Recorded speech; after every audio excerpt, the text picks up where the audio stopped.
नमस्कार दोस्तों, इस साल बिहार में विधानसभा के चुनाव होने हैं और इन चुनावों से पहले अलग अलग पार्टियों ने अपनी तैयारियां शुरू कर दी हैं।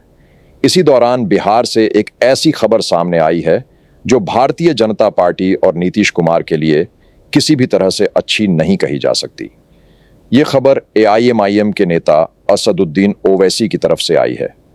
खबर के अनुसार ओवैसी की पार्टी अब महागठबंधन में शामिल हो सकती है क्योंकि ओवैसी ने इसके लिए सहमति दे दी है।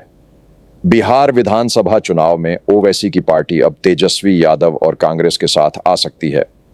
अभी तक होता यह था कि ओवैसी अपनी पार्टी के उम्मीदवार अलग से चुनाव में उतारते थे और उसका सीधा नुकसान महागठबंधन को उठाना पड़ता था। लेकिन अब ऐसा कहा जा रहा है कि ओवैसी तेजस्वी यादव के साथ आने को तैयार हो गए हैं, बस अब इसका आधिकारिक ऐलान होना बाकी है। दोस्तों, बिहार में लगभग 24 से 30 सीटें ऐसी मानी जाती हैं जहां मुस्लिम वोटर चुनाव का नतीजा तय कर सकते हैं। करीब 40 सीटें ऐसी भी हैं जहां मुस्लिम मतदाता 11% के आसपास हैं। कई जिले ऐसे हैं जहां मुस्लिम समुदाय का खासा असर देखने को मिलता है।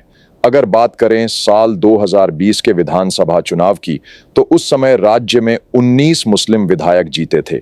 इसी वजह से अब यह चर्चा है कि अगर ओवैसी तेजस्वी यादव के साथ आते हैं तो महागठबंधन को बहुत मजबूती मिल सकती है।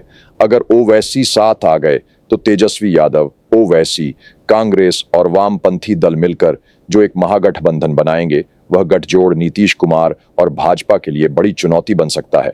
अब सवाल उठता है कि यह गठबंधन कैसे परेशान कर सकता है भाजपा और नीतीश कुमार को, उस पर भी बात करेंगे।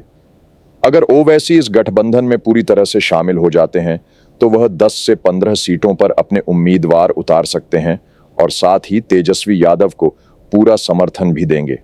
इसका मतलब यह होगा कि जो मुस्लिम वोट पहले इधर उधर बिखर सकते थे, जैसे कि चिराग पासवान या जीतन राम मांझी की तरफ जा सकते थे, वे अब पूरी तरह से एकजुट होकर महागठबंधन के साथ खड़े हो सकते हैं।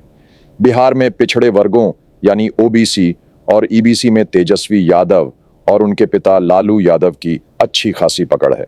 वहीं दलित मतदाताओं को भी जोड़ने के लिए राहुल गांधी लगातार मेहनत कर रहे हैं। इसके साथ ही पशुपति पारस को भी इस गठबंधन में लाने की चर्चाएं चल रही हैं। पारस जिस जाति से आते हैं, वह जाति बिहार में 5 से 5.5% के करीब मानी जाती है। अगर पारस भी तेजस्वी यादव के साथ खुलकर आ गए तो यह गठबंधन भाजपा और नीतीश कुमार को सत्ता से बाहर कर सकता है। यानी इस समय असदुद्दीन ओवैसी बिहार की राजनीति में एक बड़ा बदलाव लाने वाले नेता बन सकते हैं। दोस्तों, भाजपा के लिए एक और मुश्किल यह बनती दिख रही है कि मायावती ने बिहार की सभी सीटों पर अकेले चुनाव लड़ने की घोषणा कर दी है। मायावती की जाति यानी जाटव समाज के लोग बिहार में लगभग 5% के करीब हैं। साल 2024 के लोकसभा चुनाव में बिहार की 5 सीटें ऐसी थीं जहां मायावती के उम्मीदवारों को 5 से 6% तक वोट मिले थे। इसका मतलब यह है कि मायावती भी एक अहम विकल्प बन सकती हैं। हालांकि वह इस बार अकेले चुनाव लड़ रही हैं और किसी भी पार्टी के साथ नहीं हैं, लेकिन अगर चुनाव के बाद स्थिति बनती है और महागठबंधन सरकार बनाने की स्थिति में आता है तो मायावती भी उनके साथ जा सकती है। लेकिन मायावती से पहले बात ओवैसी की जरूरी है, क्योंकि उनकी पार्टी ने साफ संकेत देना शुरू कर दिया है कि वह महागठबंधन के साथ आ सकती है। यानी अब राहुल गांधी और तेजस्वी यादव को ओवैसी की ताकत का भी साथ मिल सकता है। दोस्तों, एक और विकल्प जिस पर काम हो रहा है वह है झारखंड की पार्टी जेएमएम और उसके नेता हेमंत सोरेन। अगर हेमंत सोरेन भी इस गठबंधन में शामिल हो गए तो आदिवासी समुदाय का वोट भी इस महागठबंधन को मिल सकता है। यानी पूरी तैयारी जो चल रही है उससे यही लग रहा है कि भले ही चुनाव की तारीखों का अभी ऐलान नहीं हुआ है, लेकिन महागठबंधन लगातार मजबूत होता जा रहा है और जैसे जैसे यह गठबंधन मजबूत होगा वैसे वैसे भाजपा की चिंता भी बढ़ती जाएगी।